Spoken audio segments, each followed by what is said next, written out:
এই যে যারা তারা হলো এত সুন্দর সুন্দর বাড়ি গড়ার কারিগর। সবাই নিজের বাড়ি কিন্তু এত সুন্দর না, নিজের বাড়ির তিন ছয়ে পানি পড়ে, বাট আমাদের জন্য এত সুন্দর করে এবং এত রিস্ক নিয়ে তারা কাজ করে। আমি ১ মে আজকে সবার সভাপতি কেন্দু ভাই, আজকের অনুষ্ঠানের সাধারণ সম্পাদক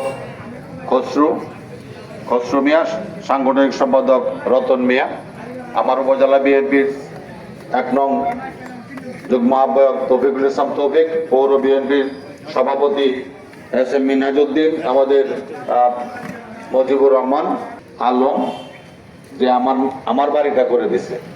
যেটা আমরা সবসময় বলি যে এত সুন্দর সুন্দর বাড়ি কারা করে, এই যে যারা তারা হলো এত সুন্দর সুন্দর বাড়ি গড়ার কারিগর। সবাই নিজের বাড়ি কিন্তু এত সুন্দর না, নিজের বাড়ির তিন ছয়ে পানি পড়ে, বাট আমাদের জন্য এত সুন্দর করে এবং এত রিস্ক নিয়ে তারা কাজ করে। আমি দেখেছি প্লাস্টার করা হয়, তখন অনেক শ্রমিক কিন্তু মারাও যায়।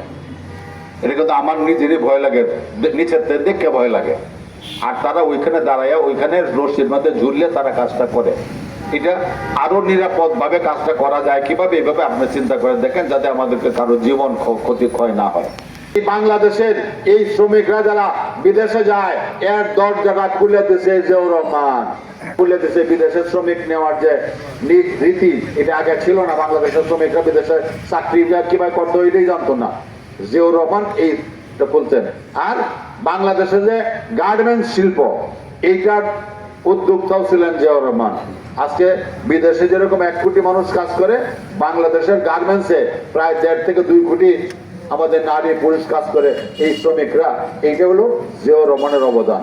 আজকে আমরা শ্রমিকদেরকে শ্রদ্ধা করি, এই যে আপনাদের কাজটাকে আমরা শ্রদ্ধা করি, আপনারা যে কাজটা করেন আপনাদের শ্রদ্ধা করি। আপনারা আপনাদের মতো করে এগিয়ে যান। এখানে আছে আরজু, আমার ইঞ্জিনিয়ার, আমার বাড়ির যে ইঞ্জিনিয়ার সেও এখানে আছে। যেমন আলমে যেরকম করছে, ইঞ্জিনিয়ার এখানে আছে। এরকম প্রত্যেকেই অনেকটা এক একটা বাড়ির এক একজন কন্ট্রাক্টর পাওয়া যাবে না? সবাই আপনাদেরকে আমরা সম্মান জানাই, শ্রদ্ধা জানাই। আমাদের একটা দাবি ছিল, একটা অফিস লাগবে। অফিসের কথা কিন্তু ভাই আমার মনে আছে। আপনারা খাস জায়গা দেখেন, যদি খাস জায়গা আমাকে দেখা দিতে পারেন, আমি সেইটা আপনাদেরকে বন্দোবস্ত দেওয়ার ব্যবস্থা করব।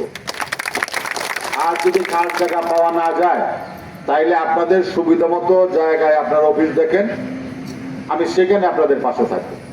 সেই অফিসটা চালানোর জন্য যেটা যেটা করার দরকার আমি আপনাদের পাশে থাকবো। আমি আমার প্রতিশ্রুতি থেকে সরে যাই নাই। আপনাদের পরিশ্রমের ঘামের ফলেই আমি আমার এই জায়গায় গেছি।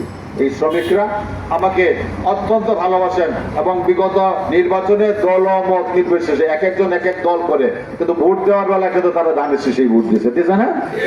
সুতরাং আমি কিন্তু আপনাদের এই অবদানের কথা ভুলে যাই নাই। আমার দলের নেতারা এখানে আছেন, তারাও আপনাদেরকে দেখবেন। আর আমি আপনাদের পাশে থাকবো। যে প্রতিশ্রুতি দিয়েছিলাম, খাস জায়গা পাইলে আমি আপনাদেরকে সেটা পাইয়া দেওয়ার ব্যবস্থা করব। না পাওয়া গেলে আর কিভাবে আপনাদের অফিসটা চালু রাখা যায় সেই ব্যবস্থা আমি করবো ইনশাল্লাহ।